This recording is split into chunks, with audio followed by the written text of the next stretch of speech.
Hi Pisces, this is Jav. Welcome po sa ating channel.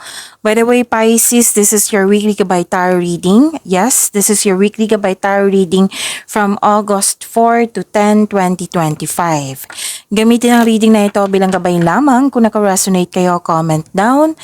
Kung hindi kayo naka-resonate, ibigay niyo po sa iba kasi general reading po ito. Kunin niyo lang po kung ano yung naka-resonate sa inyo Pisces. So this is for you Pisces.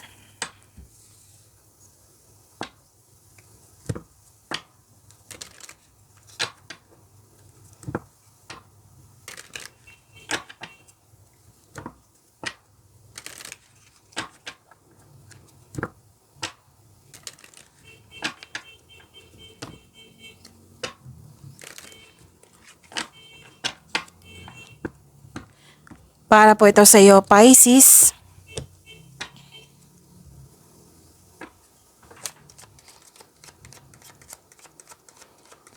Maraming salamat po sa inyong patuloy na suporta, sa mga nag-donate, sa mga hindi nag-skip ng ads. Maraming salamat po. Sa mga hindi pa nag-subscribe, subscribe na po kayo at click bell notification para malaman nyo na may bago tayong video. Para sa mga gustong magpa-reading, comment po kayo ng personal reading. Again, comment kayo ng personal reading and check my reply sa comment section.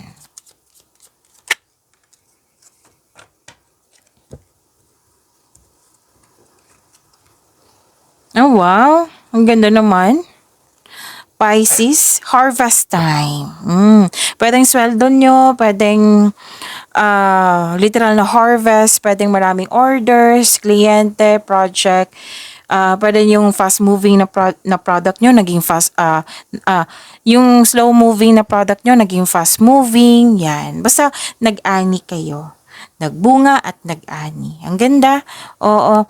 Tapos good luck and good karma. Oo, recognition, kitang-kita ko po dito. At things going your way. May positive opportunities. Kitang-kita ko yung happiness mo dito kasi may success din. Claim nyo po. At may parating na malaking pera. Oo, may parating na malaking pera po. Pwedeng, okay.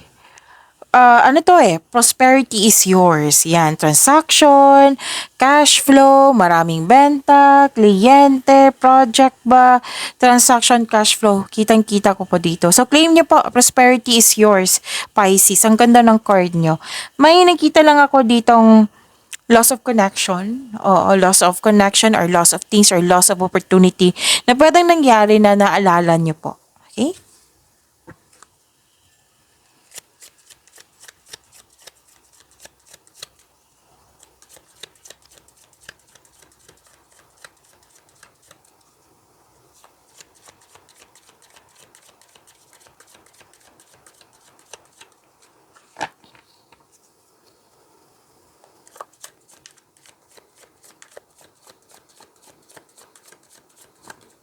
Energy po ni Pisces.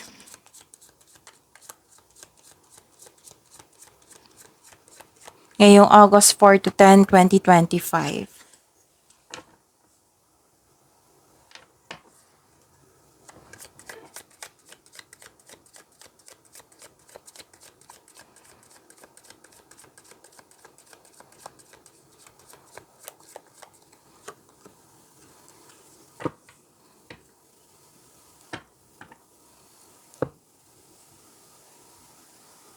Okay. Kung may napansin kayo na repeating message, yan po yung pinupush ng course nyo po. Like for example, Pisces, nanood kayo sa inyong weekly Gabay Tarot reading, monthly Gabay Tarot reading, first half of the month of August, at dito rin sa inyong weekly Gabay Tarot reading. At may napansin kayo na repeating message. Yan po yung pinupush ng course na kailangan yung bigyan ng atensyon, solusyon, at aksyon kung maaari po. So, na yung energy ni Pisces.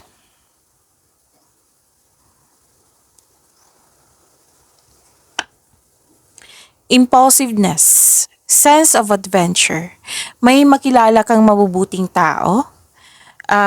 Masaya ka kasi nagkaroon ka ng tapat na kaibigan. Oo, may makilala kang mabuting tao o magaan ang loob mo sa kanya. May bata or younger person sa buhay mo, pwede din ikaw po ito na merong plano sa buhay like pwedeng project, pwede din na ano yung course niya sa college, goal niya sa buhay or gusto niya na trabaho na posibleng tutulungan mo itong taong ito. Okay? Pwedeng tulungan mo yung sarili mo o yung kapwa mo na younger person po. May parating po na good news? Yes, makakatanggap kayo ng good news. Hmm? Nakikita ko yung happiness mo dito kasi may stability. Oo. At sa career and money, may job offer or opportunity na parating that na-excited ka kasi naka-align to sa passion mo. And sobrang busy mo. Expect nyo po na sobrang busy nyo. And ang paalala ng card dito na prioritize your task na may time management. Kasi mukhang may promises dito eh. Just make sure you can deliver on your promises. Baka may deadline yan or may nag-expect. So, time management po ay kailangan.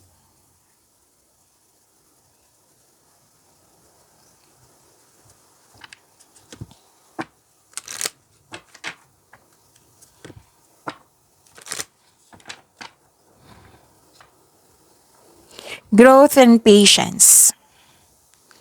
Planning, contemplation. Malapit mo nang maabot yung goal mo sa buhay, Pisces. Parating ng resulta sa inyong sipag at tiyaga. Naghihintay ka na at malapit nang mag-harvest. So, nag-clarify po siya dito, 'di ba? Harvest time. Nag-harvest din kayo dito. Malapit na or naganap na. Oo. And sa mga nagmamadali dito na magkaroon ng relasyon, try to slow down po. Okay? Lalo na sa mga ligawan stage dito, try to slow down na kilalanin ng mabuti, enjoy mo yung getting to know each other stage nyo, enjoy the adventure in this moment. Oo. Kasi the universe is bringing the right relationship to you at the right time. Kaya konting hintay lang po, trust and have faith.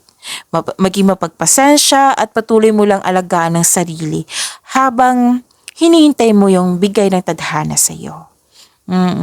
Kung disappointed kayo sa current situation nyo ngayon, lalo na sa career and money mo, na feeling mo dapat lumilevel up ka na. Oo. This card tells you na parte ito na proseso. Have faith, patuloy mo lang yung pagsisikap mo, pagsisipag sa trabaho, dahil check naman ma-achieve mo yung gusto mong posisyon o kasaganaan. So stay patient, stay positive, and be grateful.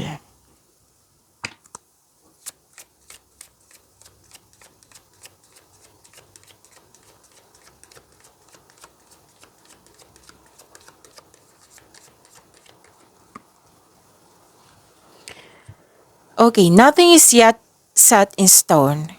Minsan kung lalabas to, worried kayo.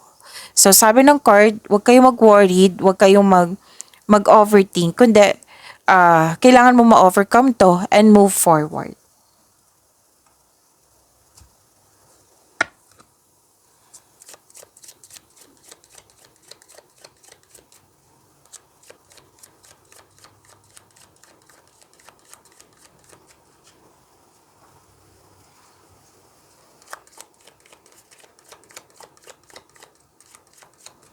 So, nag-clarify din siya dito na kailangan ng mahabang pasensya. Kasi nagtanim kayo, di ba?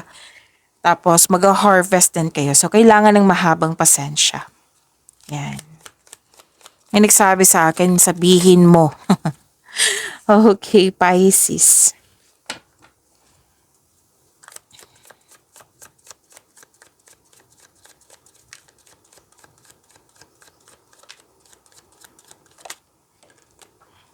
This is about your career and money for this week. Oo, weekly Gabay Tarot reading nyo.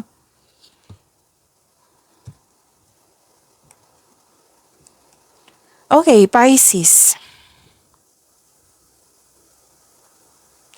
Sa career and money nyo po. May kompetisyon ako nakikita dito, Pisces. Rivalry. Or conflict. Nagkaroon ng struggle or conflict sa career and money, lalo na sa trabaho. Oo. Pwedeng, may advice kasi ang court dito na mag-ingat kayo sa mga plano nyo. Kailangan yung, kung pwede, wag mo nang i-share muna. Kasi may nakita ako dito may tao na mapanin lang na malapit sa'yo. Oo, it might be, kasi may balakid eh. So, pwedeng siya yung nagbigay ng balakid sa inyong mga plano sa buhay. Lalo na sa career and money mo. Okay? Kasi may nakita akong kompetisyon. Pwedeng tuso yan. Pwedeng mandaraya. So, ingat na lang po. May nakita ko dito magpapatayo ng bahay or structure. Pwedeng nagkaroon ng annoying delays or may mga pangyayaring hindi mo control. So, this card asks you to slow down and pay attention to its details. Focus on one thing at a time. Pasensya pa rin to eh. Pasensya, pasensya, pasensya. Puro pasensya dito sa habaan ng pasensya.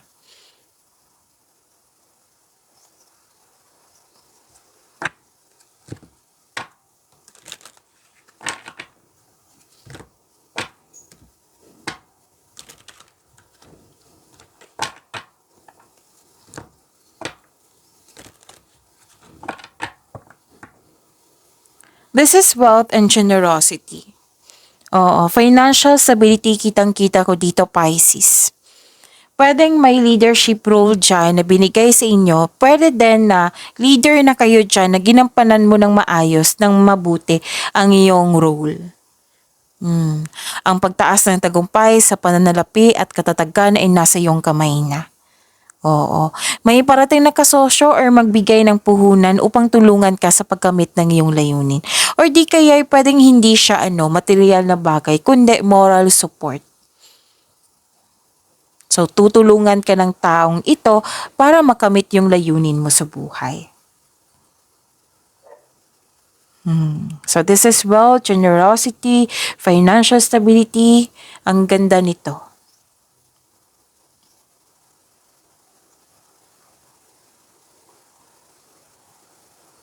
Possibilities, daydreaming. Oh, ang ganda. Maraming ideas. Inspired kayo ngayon. May plano kayong magdagdag investment para magkaroon ng financial growth. Mas lumaki ang pangarap mo. Kaya may plano ka ng dagdag investment nga. May plano mag-level up. Pinag-igihan mo yung trabaho mo para may promotion. Iwasan nyo lang po yung mag-overthink. Oo. Kasi pwedeng may restriction, overthinking, doubt, hesitation. Iwasan nyo lang po sana.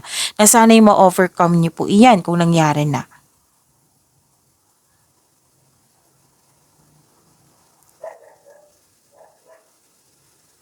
Success and enjoyment. Oo. Financial security is yours. So, ilang cards na po nagsabi niyan. Relax and enjoy mo yung achievement mo. Take a break kung ikaw ay pagod na. Para sa pagbalik mo, recharge ng energy mo. Work can wait. You'll still be abundant after a well-deserved vacation. Kasi may plano kayo magbakasyon. Oo. Gusto nyo mapag-isa para makapag-isip, makapagpahinga. Naging wise din kayo sa pag-handle ng iyong finances at hindi ka rin madamot at the same time. Masaya ka makatulong sa kapwa mo. Actually, harvest din pa rin to. This is your lucky week. Lucky. Promotion, kitang-kita ko rin dito. Pagtaas ng kita, sweldo, or pagtaas sa inyong posisyon.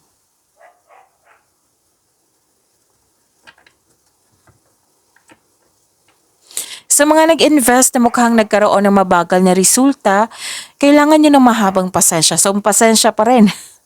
Oo, so tinitest talaga yung pasensya nyo, no? So, ito ay magbubunga ng masaganang resulta kung hayaan mo lang itong magbunga.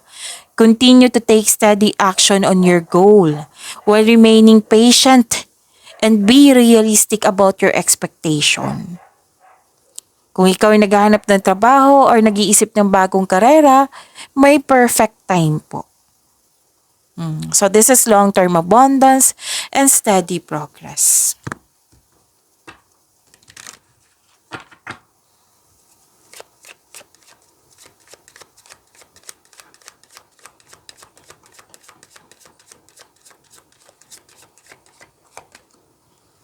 Foresight. Pay attention to things that are important to ensure wealth. Be farsighted and alert.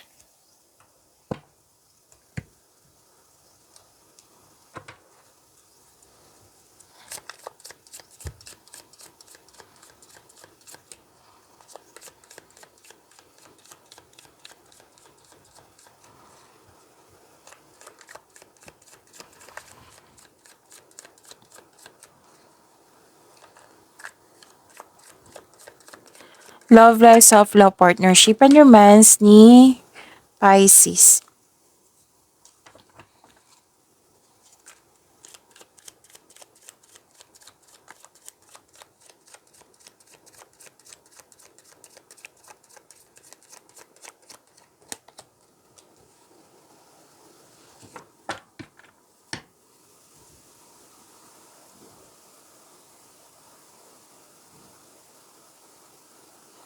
Okay, sa love life ni Pisces.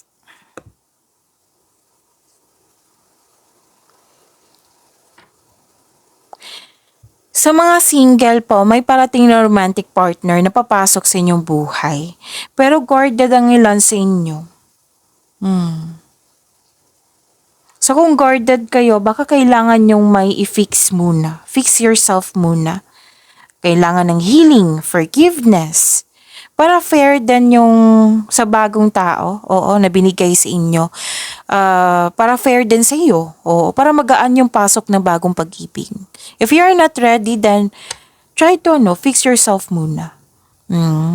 Kasi may minsan kasi yung single, gusto mag-me time muna, alone time.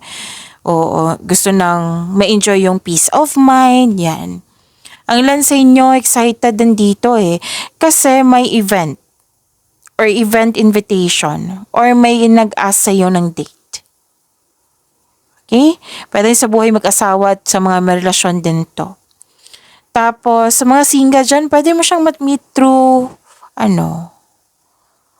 travel. Travel nakikita ko dito.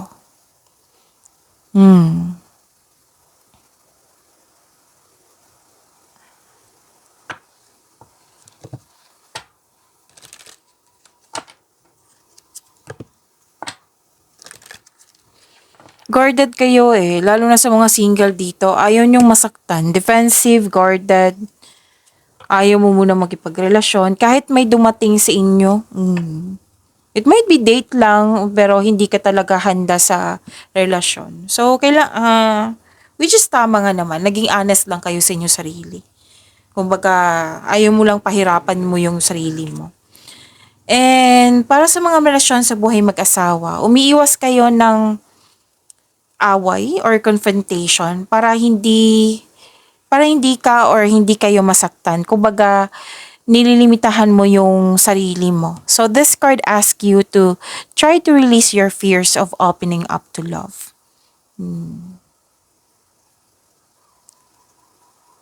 Actually, may sinabi dito na may matatanggap ka na malaking blessings. Personal life, love life, yan. Mamimit mo talaga. Kahit hindi kayo handa, mamimit mo talaga tong taong ito sa mga single dyan. So, sa mga relasyon sa buhay mag-asawa, kung hindi kayo nagkaroon ng pagkakaunawaan, nakikita ko dito na mag-uusap kayo. Pwede siyang mag-uusap kayo kasi may blessings na dumating sa inyo. Tapos, chances siya na mag-uusap kayo at nagkaroon dito ng pagkakasundo or naging okay na. Actually, this is good luck, this is good karma, and happiness. Happy kayo sa nadumating na blessings.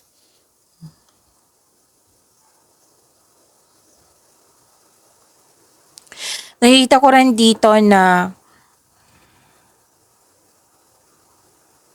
sa mga may relasyon, pwedeng ikaw ito or pwedeng yung partner mo, gusto niya na magtayo ng sariling pamilya. Pwedeng pinag-usapan nyo na yan. Sa mga single, gusto mo talaga na ma-secure yung future mo, naintindihan ko naman. Gusto mo ma-enjoy mo yung moment yung pagiging single mo Yan yung nakikita ko sa'yo.